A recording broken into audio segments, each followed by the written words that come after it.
Hey, Joe, what do you got for us tonight? Well, tonight we are covering the case of Joe Clark, a.k.a. the Baraboo Bone Breaker, who abducted and tortured a young boy named Thad Phillips in 1995. When Thad eventually escaped, he not only helped convict Clark in his own case, but helped connect him to the murder of another boy who'd been found floating in the Wisconsin River a year before. Quiet your mind. Ever since the Earth has circled the sun, there have been fantastic tales of wonder and mystery that the fate of heart dare not discuss. But three brave, uninformed souls have the brass to tackle every extraordinary happenstance, from the modern age to the dawn of Mantis.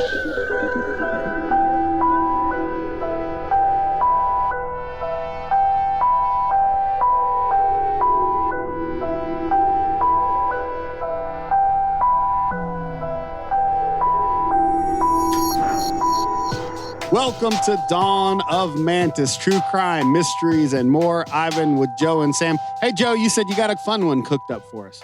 I do. I've cooked up an episode, and it's going to be interesting to talk about. Okay. I don't know how fun, per se. Oh, well, before we started recording, you said fun. Well, yeah. And then you did the intro, and I was like, yay, fun. Yeah, it made me realize how sick I really am. No, it's okay. I did say that. I'm like, guys, this one's going to be so fun to talk about. And then as I read the intro, I'm like, ugh. Yeah, then when it got to the body floating in the water, I was like, woo! You know, that kind of fun. Water episode. Let's replace fun with interesting. Okay, there we go. That works. They're almost synonyms. Speaking of fun, I'm going to put it on Ivan right here. Uh-oh. You got to do something I'm really jealous of. You got to go watch, I believe, is America's new favorite pastime. Oh, yeah. I'll talk about this. Banana ball. Banana ball. So I like traditional baseball. When I was a kid, I liked baseball. I watched it a lot. And it's kind of slow, but I like it. But this is like, take the good parts of baseball and then add in a bunch of fun. And then just like think of I had something in my head for it last night. I was thinking, it's kind of like, remember that where those girls would go around in the circle in those roller skates? Roller derby. Yeah, it's like fun like that. There's like music going on during the whole thing. Yeah. But then it's also little pranks and it's like a circus. Like people are doing. They also score points for trick plays. Yeah, though, right? yeah. You get points for making, like if you do a flip and catch the ball, you get it on the scoreboard, you get a trick. And then also if the most interesting thing is if it's a foul ball and the fans catch it, it's an out.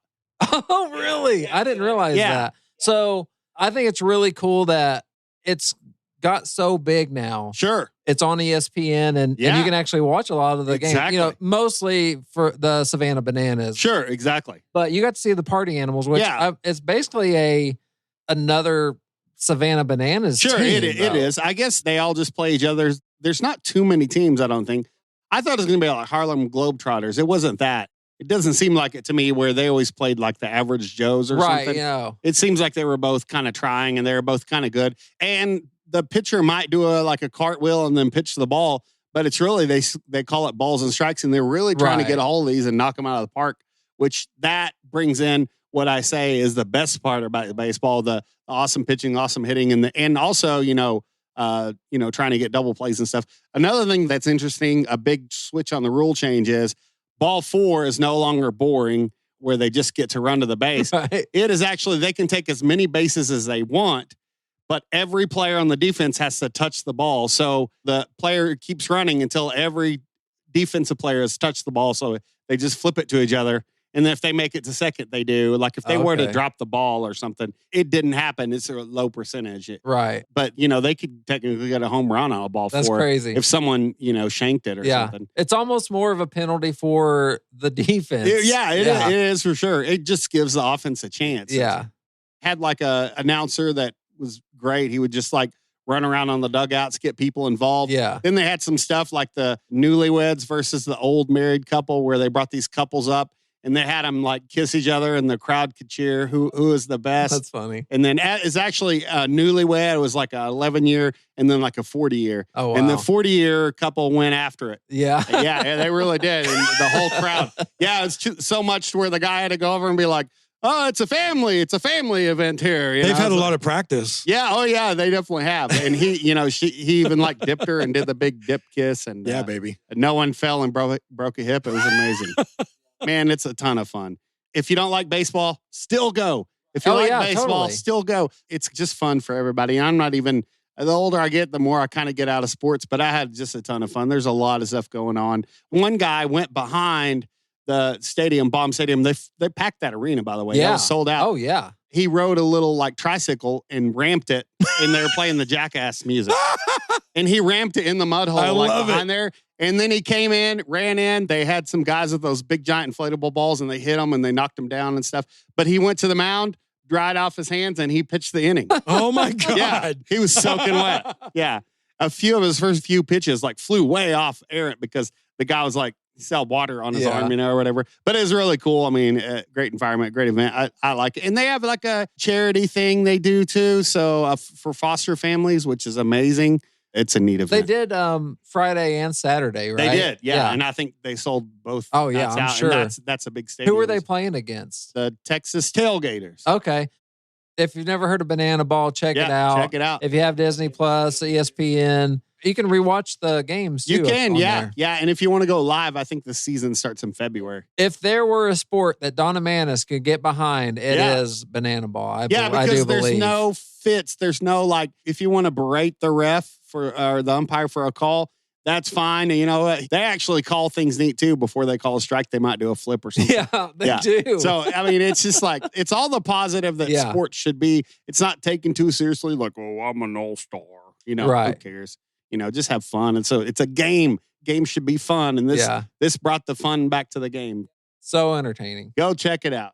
And their mascot, Joe, you'll appreciate this. His name's Farty. Pharty. And he walks around and he's a big monkey. He's a big monkey and he walks around farting. Sagan bought a little plushy thing, and when you press the button, it's like, okay, I'm on board now. Yeah, no, Joe's coming. I was just on board because I love you guys and you're on board, but now Farty the monkey is their mascot. I'm on board. Joe needs an autograph so bad. To my best friend, Joe. One more thing. You mentioned roller derby earlier. Yeah. I don't think I've ever gave these gals a pitch on our show before, but look up Natural State Roller Derby. Yeah, they're in Fayetteville, aren't they? You bet they are. Oh, that's cool. I keep forgetting. We should go sometime. Yeah, Fayetteville has a roller derby team. I bet we could get a little partnership worked out with them. They've been around for a while, like years. So check out Natural State Roller Derby. Those girls are not messing around. I'm glad I brought it up. Yeah. Anyway, as soon as you said that, I was like, I need to give them a shout out. Cool. So shall we begin? Let's go. So we're going back to the Baraboo Bone Breaker. We're going to start with his first victim, and we're going to work our way up, okay? Let's go. The Steiner family lived in the picturesque town of Baraboo, located in the southern half of Wisconsin, and that's about 30 miles north of Madison, which is the state's capital. Awesome. We learn things on this podcast with every sentence. I might have knew that one. I don't know all 50, but I might. Keep going. Well, the family consisted of parents, George and Kathy, and their 3 sons, one of which was 14-year-old Chris. So Chris had recently landed a job at McDonald's in town and was excited to have his first job and, be making his own money. Chris worked a shift at McDonald's on Sunday, July 3rd, 1994, and was picked up from the restaurant by his mother at 3 p.m. So later that evening, Chris helped his mom make dinner and spent some time playing with his younger brother in the living room. Good kid. Sounds like a good kid. Yep. Chris he was scheduled to work the following day, which was the 4th of July. And that was a Monday. It was still summer break, so classes at Baraboo schools had not begun yet. Because of work the following day, Chris went to bed early that night. He was a responsible young man. Yeah, it sounds like it. It's always the good ones. Only the good die young. Billy Joel was right. Really? That's right. Okay. A little while later, around 10 p.m., his dad, George, peeked into Chris's room to check on him, and he saw Chris asleep in bed. So everything was good, 10 p.m. That was the last time George ever saw his son. Alive, at least. The following morning at 6:15 a.m., George and Kathy went into Chris's room to wake him up for work, but discovered his bed was empty.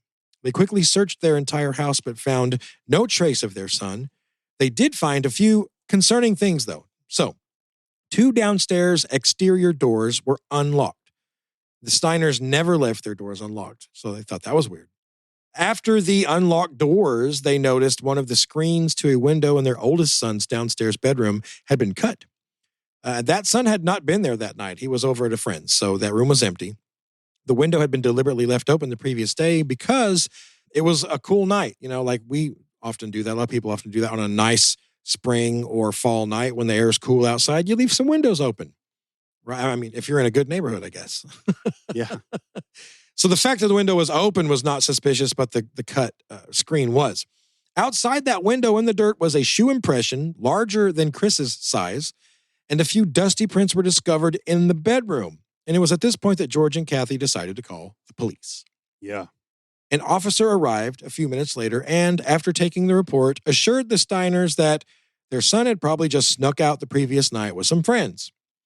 In their defense, the police, that is, Chris had done that in the past. He had, like most of us did when we were teenagers, it wasn't totally uncommon for the boy to sneak out and hang out with his buddies every once in a while.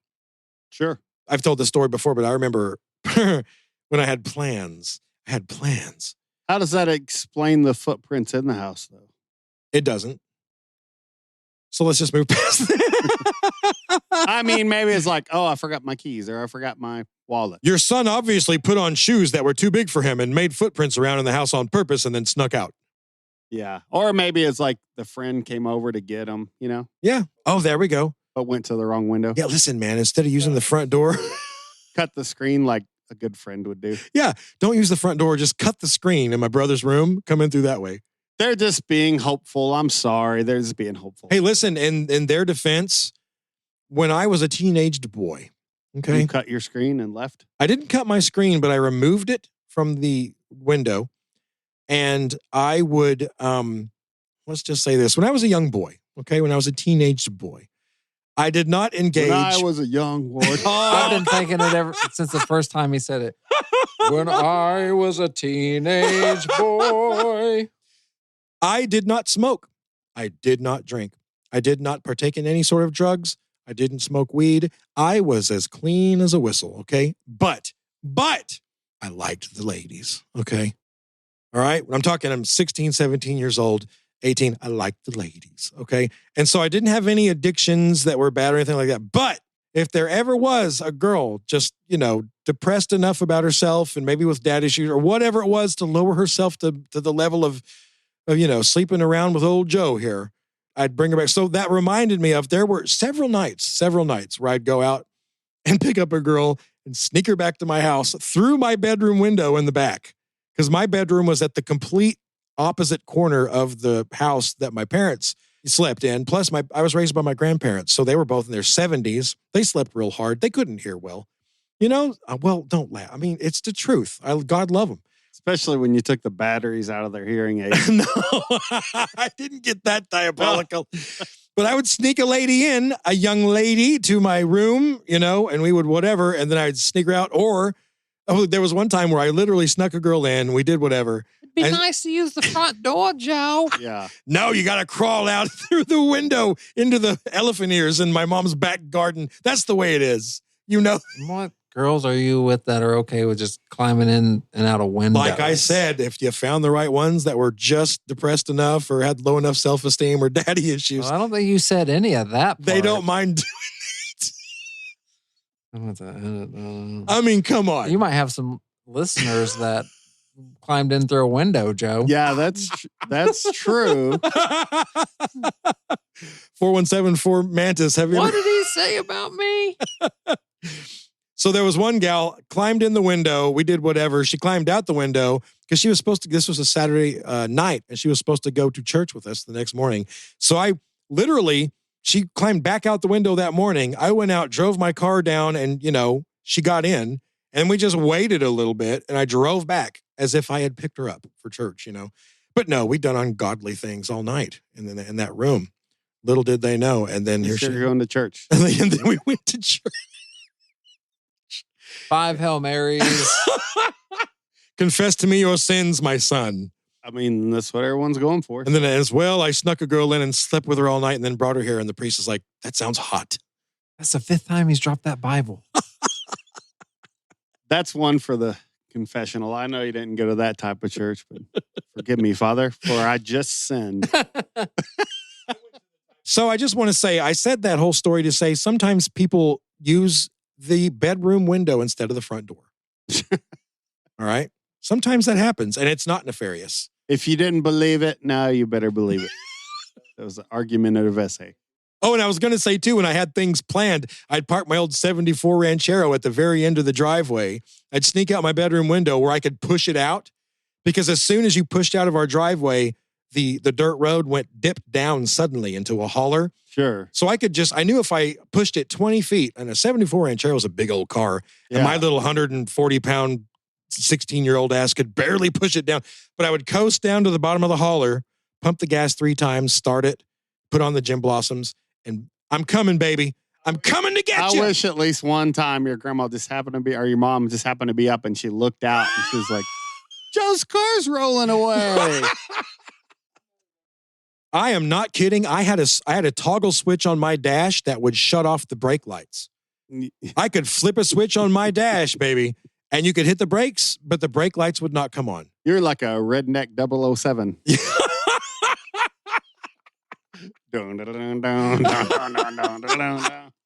Oh, yeah. Hope you told whoever he sold that car to. Yeah, exactly.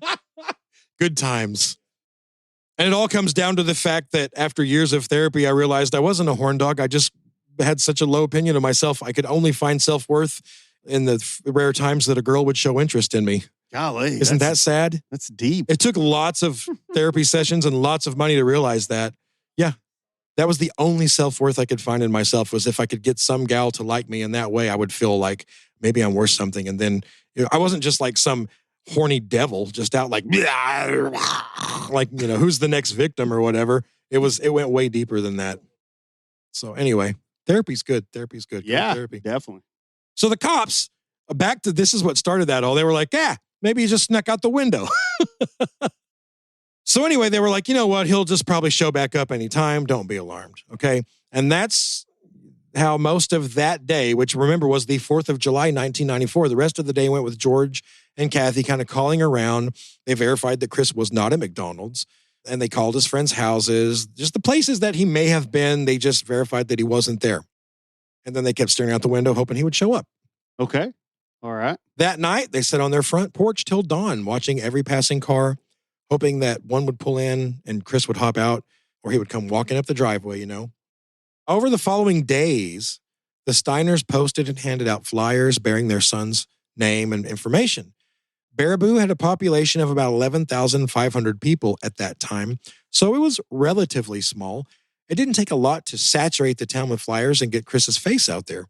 They also made more calls and even knocked on doors, but no one had seen Chris. At night, George would sleep in the living room on the couch near the front door and leave it unlocked.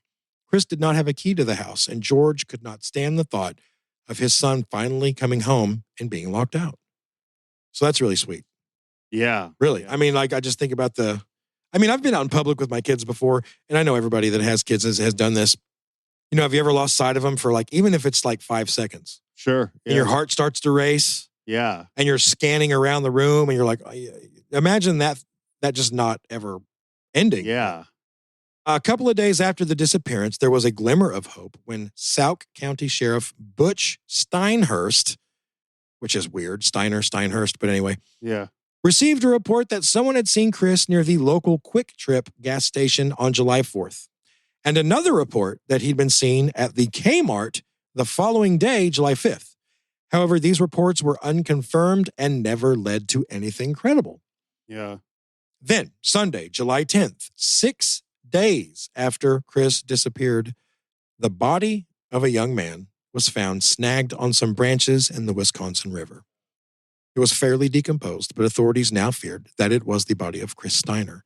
They obtained his dental records and quickly confirmed George and Kathy's worst fear: their son was dead. The question was, how and why? Chris's body had floated far enough down the Wisconsin River to enter a separate county, Columbia County. So it was their coroner, a guy named Keith Epps, who obtained the body and did the examination. Epps determined that, based on the level of decomposition, the body had been in the river at least 3 days. In fact, they suggested he'd been in the water almost since the time he'd gone missing the previous Monday night. Epps also determined the cause of death as drowning. Chris had been alive when he entered the river. However, as far as the manner of death, that was left undetermined. Behind the scenes, police strongly suspected Chris had snuck out to a party that night, possibly gotten drunk and fallen into the river. Man. They scoured the riverbanks up and down the area closest to the Steiner home, looking for a spot where kids had recently partied. So you know what that looks like. Fire pit, beer cans, condoms, whatever laying around. I don't know what they do. Game Boys, hula hoops, jacks. What the hell do they do these days at parties? Whatever that was. Yeah, Red Bull and Takis. That is, you just named my daughter's top 2 grocery store items.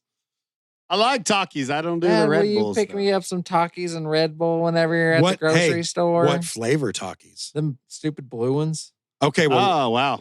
My wife is absolutely addicted to the guacamole Takis. And you don't find them much, dude. You don't see them much. When I do find them, I have literally bought 9 or 10 bags because you got to buy them up when you find them. So the officers are looking for this party, signs of a party, right? Yeah, with a cut screen and footprint. They never found any. Okay. So desperate for answers, George and Kathy, they set up a tip line and a reward fund offering cash money to anyone with information on how Chris came to be in that river. By this time, it also seems like the police suspected some sort of foul play as well. So the whole he just fell in the river thing didn't even jive with them. Maybe that's a thing where they act like that's what they think. So the person that might have killed him gets too comfortable, you know? There you go, yeah. They think he's, I got away with it. Yeah. I can relax now. Well, the general consensus among them and the Steiners, police and the Steiners, was that Chris had snuck out that night, hung out with some friends, and somehow fallen in the river. They also believe someone was with him at the time and had witnessed everything but was too scared to come forward with their information. Sheriff Steinhurst went so far as to publicly announce that if someone did come forward, they would not be charged with withholding information. Smart. But yeah, he was so convinced that that was the deal. He was like, look, if, you guys were drunk and playing around, he fell in the river or something weird happened and he somehow ended up there. If you come forward at this point, we won't even charge you with, withholding for the last however long. Obviously, no one came forward with any information about how Chris got into the river, and the case soon ran cold. So let's fast forward about a year to Saturday, July 29th, 1995. Actually, almost exactly a year since Chris's death. The Phillips family had just moved to Baraboo a few weeks earlier, and their 13-year-old son, Thad, had begun classes at Baraboo School just a week earlier. I did say that. I want to go back. They had only moved from 10 or 11 miles away, so I think it's likely he was already going to Baraboo School. Okay, yeah. I don't know that for sure, but I'm pretty sure he was already going to school there, so anyway. Decent chance. Yeah. So after dinner on that night, the night of Saturday, July 29th, the family had settled into the living room to watch a movie. Thad, who was sitting next to his sister on the couch, had fallen asleep during that movie. His sister also eventually fell asleep, and their parents decided to just leave them there. We've all done that before. Kids fall asleep watching a movie. It's like, should we carry him upstairs to the bed? No, let's just leave him. So a few hours later, about 4 a.m., the dad, Donald, came back into the living room to check on his kids and saw that it was now just his daughter asleep on the couch. No Thad. So he assumed that Thad had woken up at some point and walked to his room, obviously. So he goes okay, well, let's go into his room and check him. So he goes into the bedroom. Thad's not there either. In fact, Donald checked every room in the house, and there was no sign of his son. He'd even left, Thad that is, had left his shoes lying in the same spot on the floor where he'd kicked them off before the movie. So Donald didn't think he'd left barefoot, Sure, yeah. So he's like, where the hell is he? So he called the police right away and reported his son missing. The Phillips family insisted their son had not simply ran away and that he must have been taken. Just as the Steiner family did a year prior, the Phillips scoured their neighbors and surrounding neighborhoods for any sign of their son, asking everybody who lived in the area. They checked the places around town he was known to hang out, like the fairgrounds, certain stores, the park. Obviously, he was not in any of those places. Roughly 24 hours after Thad's disappearance, the Phillips filed a missing persons report with local authorities. So this is like deja vu for this family. Yeah, for sure. For this place is like almost exactly a year later. Same thing's going on. So July 31st, just before 8 p.m., the Baraboo police received a 911 call from someone claiming he'd been kidnapped by an older boy and held hostage and tortured. He was not able to give his location, but the boy did provide a major detail. His name was Thad Phillips. Oh, wow. Yeah. Actually, we want to play a part of this 911 call for you right now. Oh, wow. This is going to be eerie. Yeah. I was going to call the kid. He's kidnapped. He's in the house on Highway U. Both his legs are broken and his ankle. Yeah, better not be a joke. I'm sorry to that guy. He said, no, he said, just get me out of here as soon as you can. Okay, the officers are there. Hold on. Stay on with me, though, okay? Police! Dad? We're here. Wait, anybody else here with you? Nope, just me.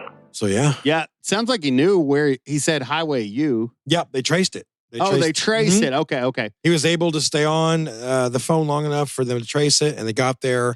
And yeah, as you could hear on the call, they got there within just a few minutes, and they found Thad on the floor clutching the telephone, man. Oh, wow. Surely this guy has a ton of things to say about this dude. Oh, let's get into it. All right. Okay, so the home in which Thad had been held was less than a half mile from his own house. It belonged to a guy named Joe Clark, a 17-year-old local dirtbag.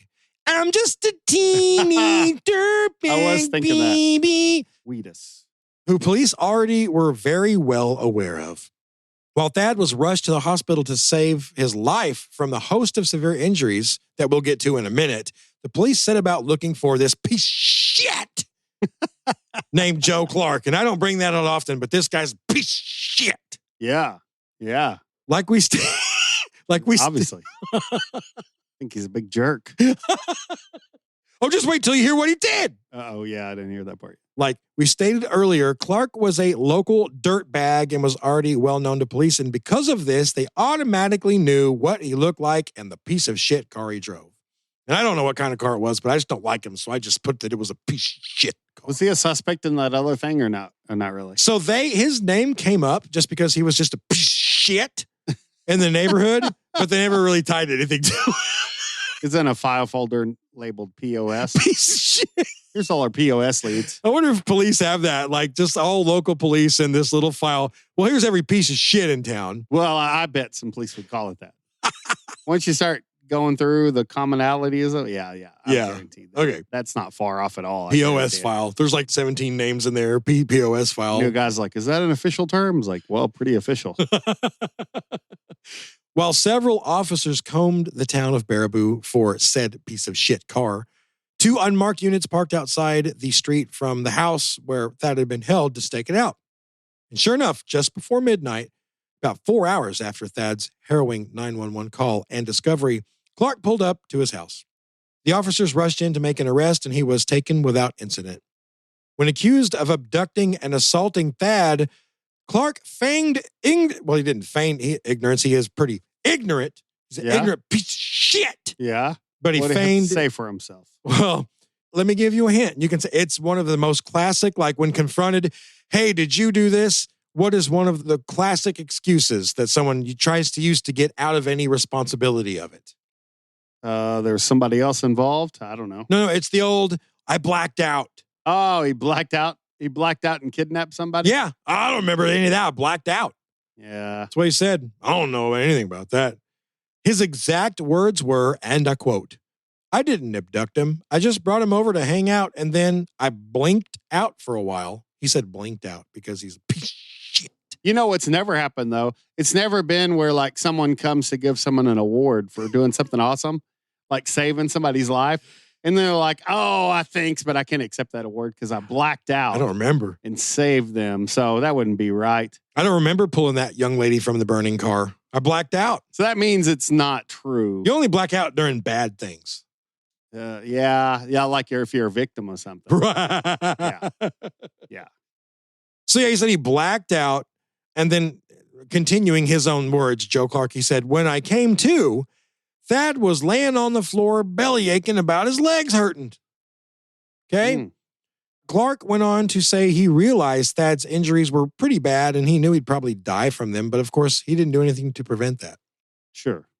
As far as Thad, His epic journey to recovery was only just beginning. As he lay in the hospital bed, doctors and police alike were mortified by the extent of his injuries. Over the course of about 43 hours, Clark had subjected Thad to dozens of torture sessions, punctuated by brief periods of being friendly. The high that Clark seemed to be after was the sound of bones cracking and snapping. Ugh. Hence the Baraboo Bone Breaker name.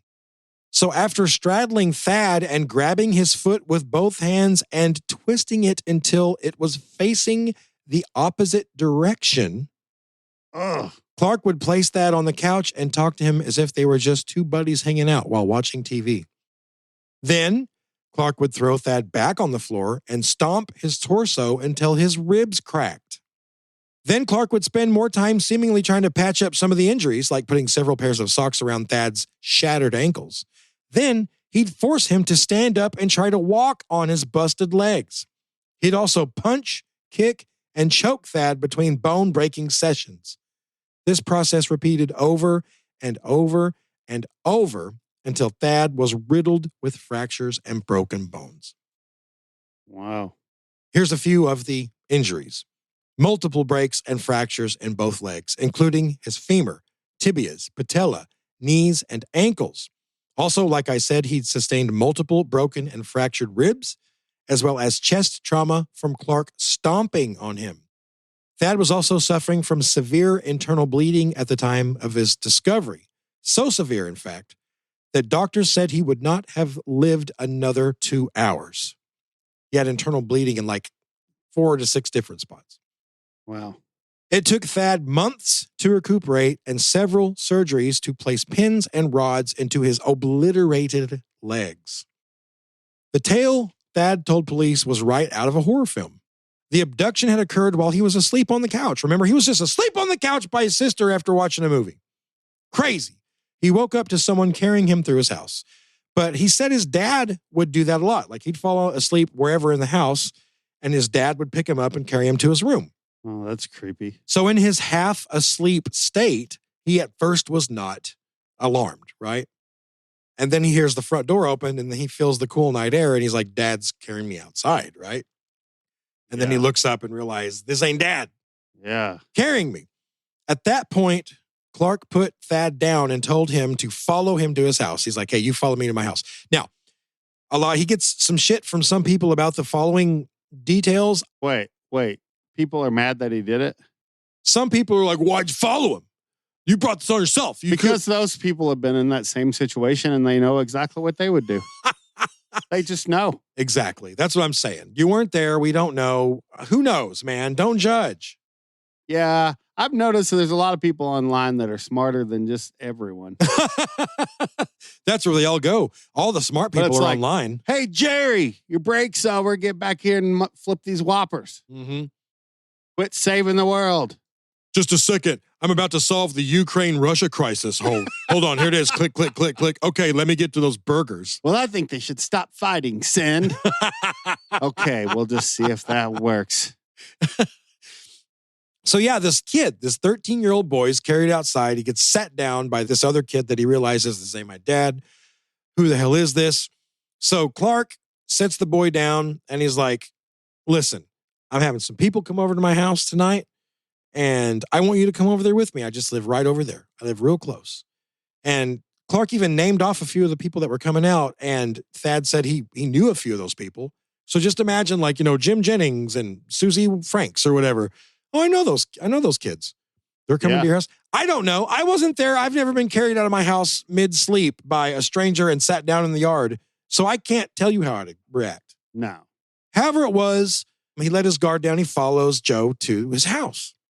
However, once inside the house, Clark's demeanor changed immediately, and he began the first of many assaults on Thad. Well, by the way, let's remember here that Clark was 17 at the time, and if any of you have been wondering where his parents, who were Ron and Bertha, by the way, were during this whole thing. I was. Okay. They were out of town for the whole weekend. Okay. So they were gone. It was just 17-year-old piece of shit Joe Clark there. He had the whole place to himself. He just reminds me of that kid from Toy Story, that Sid. Yeah. Yes, he is Sid. He didn't decide to do it with toys. God, that's a good comparison. He is Sid. Yeah. You're right. Except for 17 and bigger. And he was big for 17 and just evil. You know what I mean? Woody and Buzz showed him, though. So Thad explained that he had tried to escape about halfway through the ordeal, only to be caught by Clark and tortured even more. That escape attempt occurred during one of the times Clark left the house during the ordeal and involved Thad literally rolling down the stairs of Clark's house to try to get to the front door or the phone in the kitchen. Now, Matt, remember, his legs are pretty much powder from the waist down. Sure. And he had to just roll himself down the stairs in an attempt to try to escape.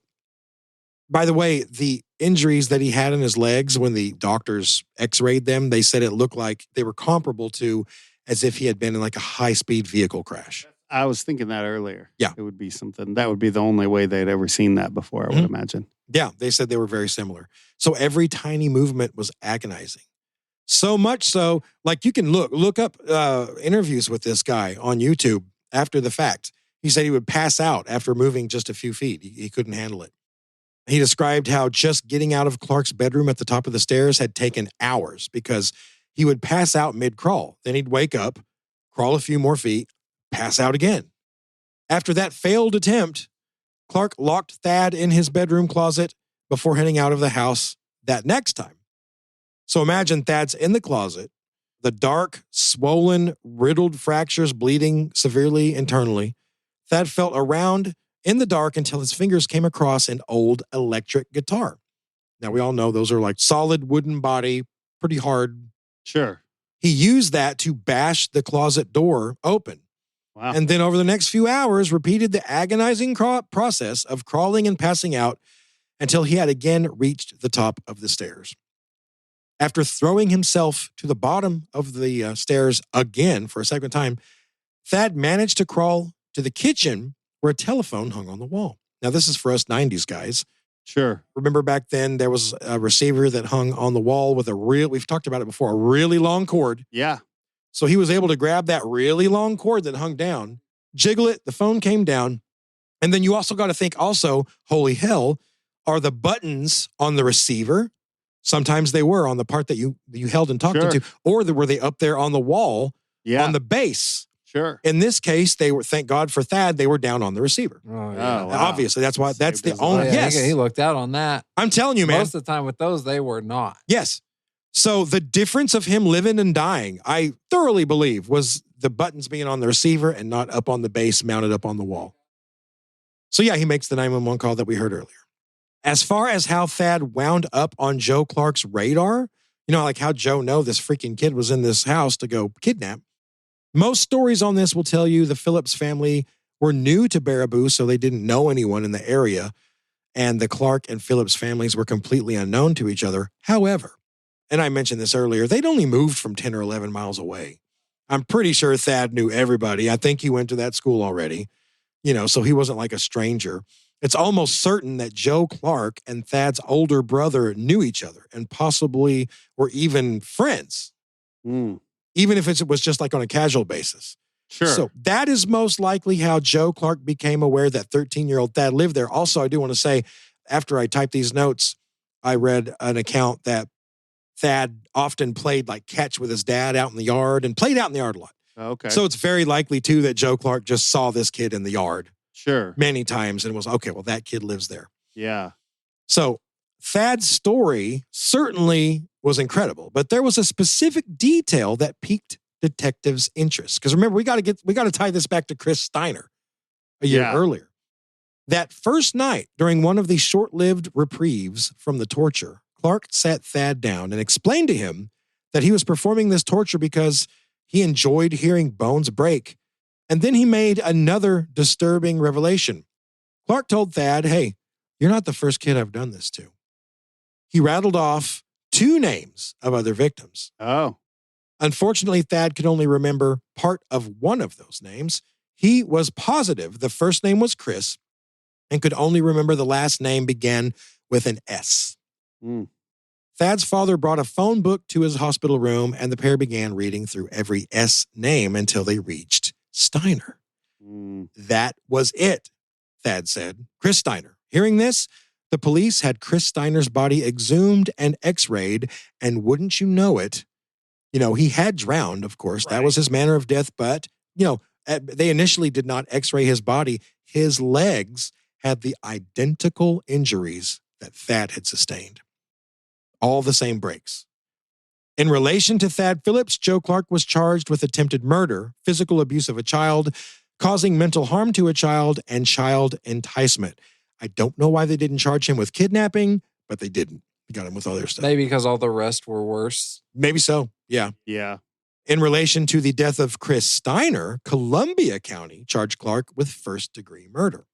At this point, Clark's father, Ron, stunned everyone when he came out in staunch support of his son and claimed the whole thing had been overblown. Oh, my God. Overblown. It was a fight.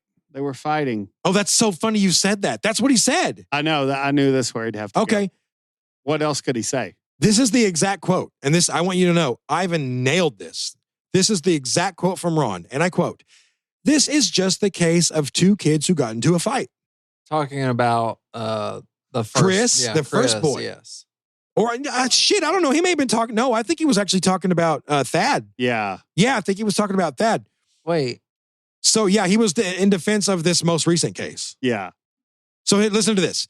He said, "This is just the case of two kids that got into a fight.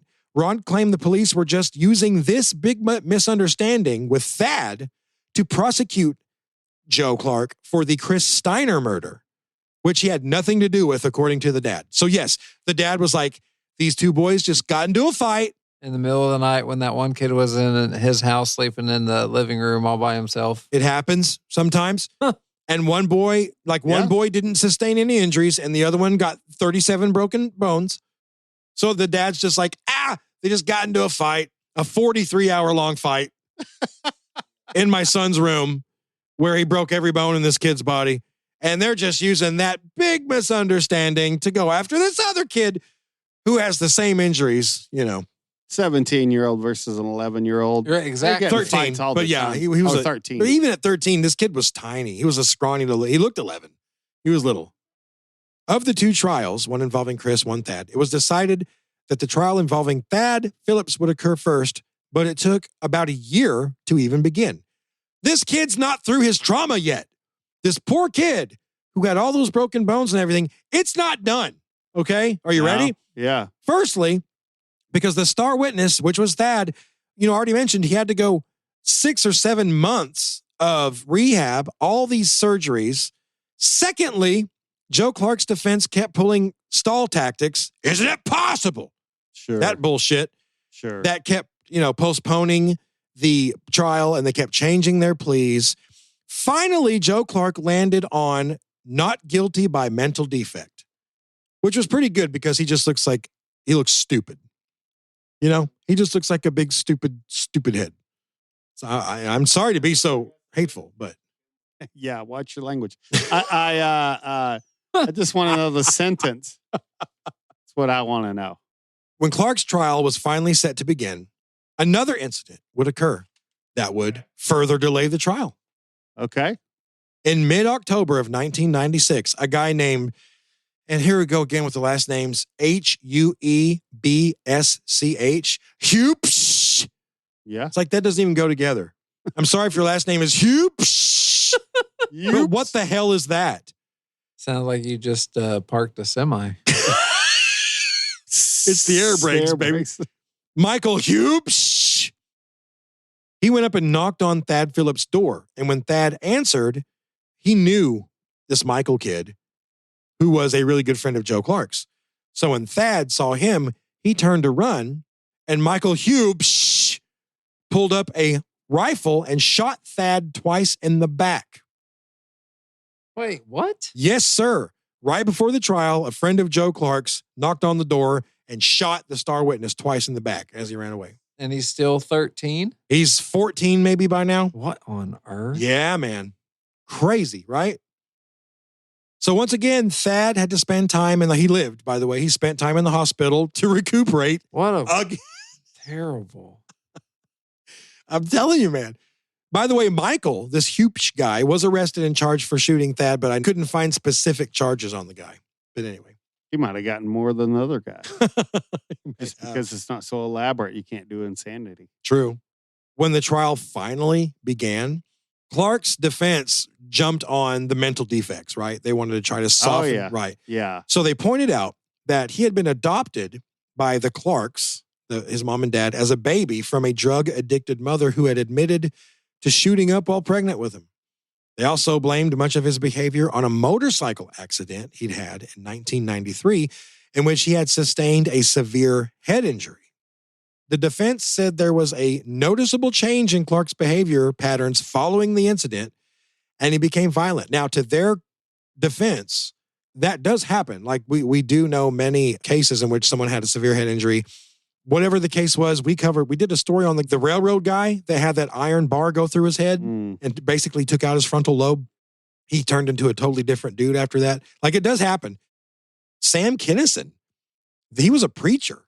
Like, he was a straight-laced, preacher guy. He had a severe accident with a severe head injury and then turned into the Sam Kinison we know. Yes. So head injuries can fundamentally change who you are as a person. For sure. Yeah, because I mean, your brain controls everything about who you are. So if that mechanism gets an injury, of course it could change. Sure.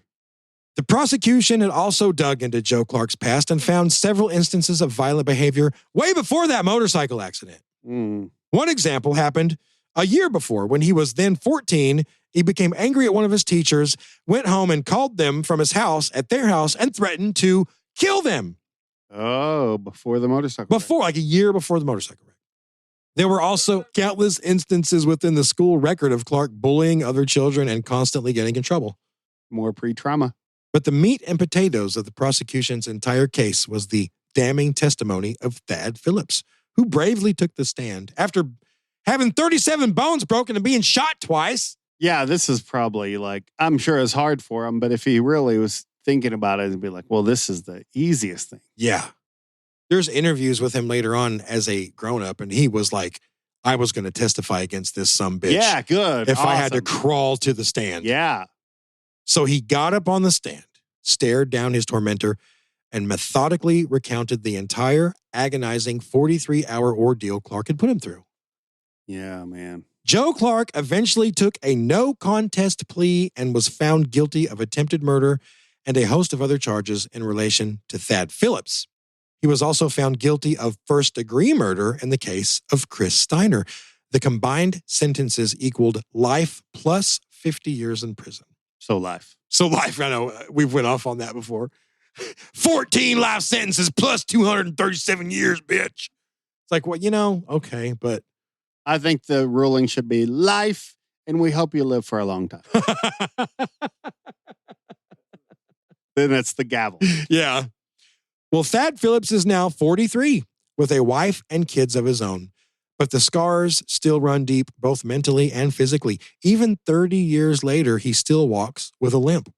A constant reminder of the harrowing ordeal he endured at the hands of a twisted psychopath. I'm sure when he goes to the airport, that's pretty crazy. Yeah. You're making these sumbitches go off like crazy. Yeah. Bells and whistles everywhere. Where's your medal at? Well, the entire lower half of my body is held with pins and screws, my friend. Yeah. Hey, listen, my wife has a pin in her ankle, so I know what it's like. Yeah. Okay, when she was 12 years old, she was playing basketball at the Indian Mission, and she slipped and broke her ankle, and they had to put a pin in it. Your wife has a pin in her ankle, so you know what it's like. And she got it when she was a kid, too. I know exactly. I know what the whole ordeal was like. I understand that, Phillips. I heard about it secondhand later. I know. And I know when it's low pressure, it hurts her sometimes. If she has to take an ibuprofen. I know. Must be a storm rolling in. Jessica's rubbing her ankle. I can sympathize with that, Phillips. Does it hurt her sometimes? I've practically been there myself. She doesn't talk about it much anymore. So you don't know. I don't know shit. I don't know shit about any I was of it. giving you an opportunity to prove how you knew. I so desperately wanted to relate, but I can't. She never mentions it. My wife has a pin in her head. She told me about it one time when we first started dating. So I know about it. And I know all has never about mentioned it again in 18 years. fact, I'm not even sure if it's her. I think it might have been a girlfriend I had. But I know. As she was sneaking through my bedroom window, oh, my ankle. Oh, what's wrong, baby? Oh, that's not going to stop you from having sex, is it? Because, oh, man. Anyway, that's the story of Joe Clark, the Baraboo Bone Breaker. You're a piece of shit, Joe Clark, if you ever hear this podcast. Huh? I'd like to fight you in the town square, I would. I'd knock your teeth out, you son bitch. He's not a good dude. But he's getting his life plus 50. Yeah. That'd be funny, like after they die, they just leave the corpse in there another 50 years. He's not done yet. What if you got to the afterlife and as soon as you got there, they're like, hey, you got 50 more years. Like, oh, man, that's why they did that. He goes to I got 7 life sentences. Crap. I thought I was out of this. I committed suicide in my cell, and here I am. So, well, you got to do it 7 more times. Hey, that's a great, terrible. It wasn't a fun one, but it was a great one. Interesting. It was interesting. It is fun to be interested, so I was interested. So yeah. I guess you're not wrong. And Thad Phillips, if you ever hear this, I feel your pain because my wife broke her ankle once 30 years ago. So I'm right there with you. Let me change gears a little bit. I love the gumption. I love the drive. I love the, I'm not going to be a victim. I'm going to, that's such a cool thing that he was like, nope, I'm going to do this. I'm going to do this. I'm going to put this guy away. And obviously he did a great job. I know exactly what he went through because 17 years, maybe I was 17, 18 years old. I'm going to tell a quick story and we'll close the podcast. I'm riding my 4-wheeler over near Colcord and I wreck my 4-wheeler and I sprain my ankle severely, right? Sure. It swells up really big. But at the same time, at that school, my sister knew this foreign exchange student from Germany. Her name was Birgit. Yeah. And she was super hot. Yeah. And I was going to go watch a movie with her that night. And instead of canceling the movie, right, I just wrapped my ankle up and held ice on it. And we went ahead and went to the movie that night. Oh, it was Cider House Rules. Holy shit. I even remember the name of the movie. Tobey Maguire, Cider House Rules. That's what me and her went to see. And I suffered through the pain because I wanted to try to make out with this German girl. So I know really what he meant. Wait, yeah. So how is he? How are you relating to him? I knew from the beginning of the story he wasn't really going to. But Sam had a little bit of hope, I think. I was hopeless. Well, I was thinking okay, you wrecked your 4-wheeler and you had to crawl somewhere because you couldn't walk to make a phone call. No, but I mean, it hurt when I stepped on it. So I kind of can relate. And then it swelled up real big. And then me and this German girl went to see Cider House Rules. And then after the movie, it hurt so bad that we did go to the emergency room and they put a brace on it. She was there with me. It was a weird first kind of date thing and no other date occurred. So you're like, after this movie, we need to go to the ER. I did. I finally told her, I was like, listen, I'm going to be honest with you. I'm in so much pain right now. I can barely watch this freaking movie. Hey, since this is end of the episode off the rails thing, let me tell you my almost Larry David Curb Your Enthusiasm moment. Oh, let's do it. So I went to Banana Ball. We talked about it earlier. And when they did the national anthem, I haven't done a lot of ball games with my son, so it was one of the first times I can remember where we'd been to one. When he was little, we went to some. But so I was standing in the way where he couldn't see the flag. And they started the national anthem, and I just had this little moment where I was had some pride and it's in my chest and it's kind of tearing my eye up a little bit, thinking I love this country. We get to do things and I get to spend time with my son and my wife and things like that. And then I was thinking I didn't do it. But for a split second, I was like, oh, I'm blocking. He can't see the flag because I'm in the way of the flag. So for just a second, I thought, oh, I should kneel down. I should kneel down to where my son could see this flag so I don't block this so he can have this moment.